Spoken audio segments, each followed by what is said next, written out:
writers, my name is Gina Rivers and I'm the founder of Stylus writing software, which is a cloud-based writing software that allows for you to easily outline, organize, and write your novel. I'm also the author of 2 psychological horror novels, Blackwater Tales, The Secret Keepers, and Blackwater Tales, The Unwanted, along with countless other short stories and flash fiction, which you can find on my website at www.ginacolerivers.com.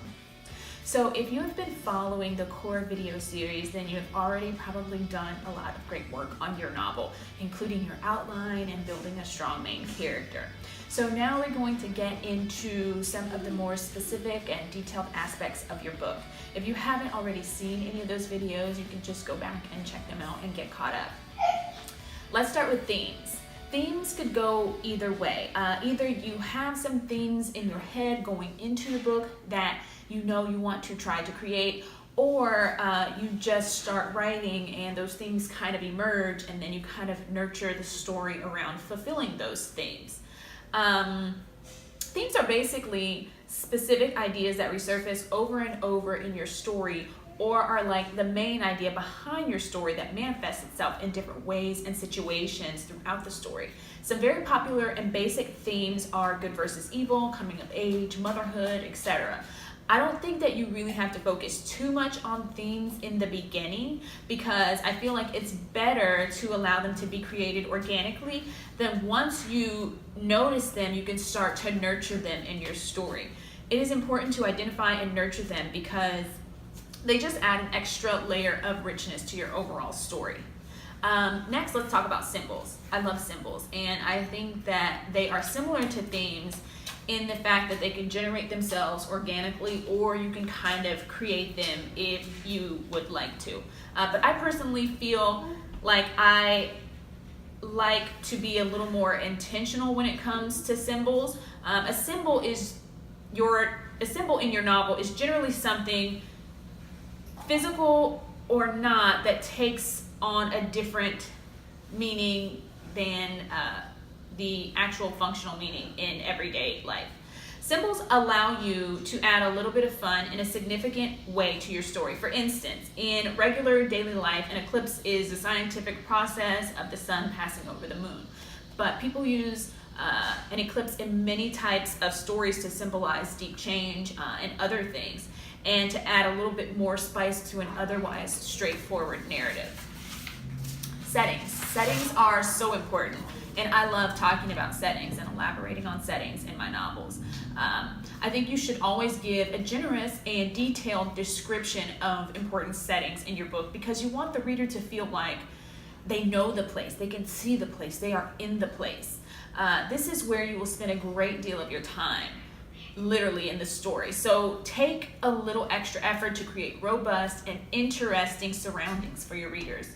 And last, let's talk about subplot. Subplot is everything and one of the most important elements when taking a story from a good story to a great story. A great plot is important, but if your story is completely linear, just one thing plodding along after another one, no matter how interesting you think it is, your readers will become bored with it.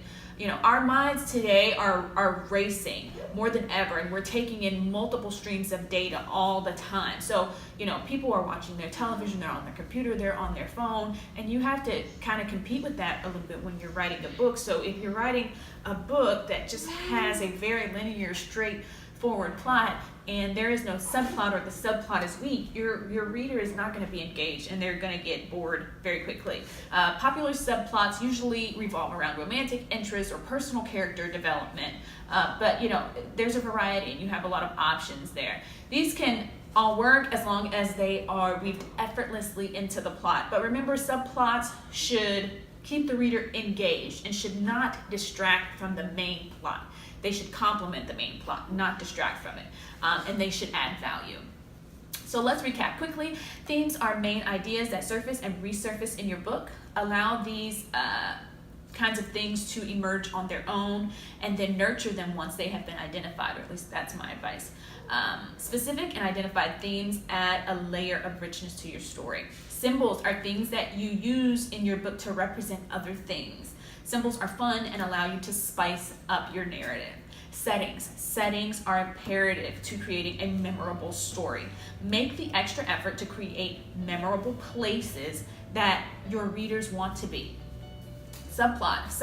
Subplot is a smaller, less significant plot, but it's extremely important as well. Your story can get boring quickly if you are working with a completely linear narrative. Subplots keep your reader engaged by allowing them to follow two stories at once.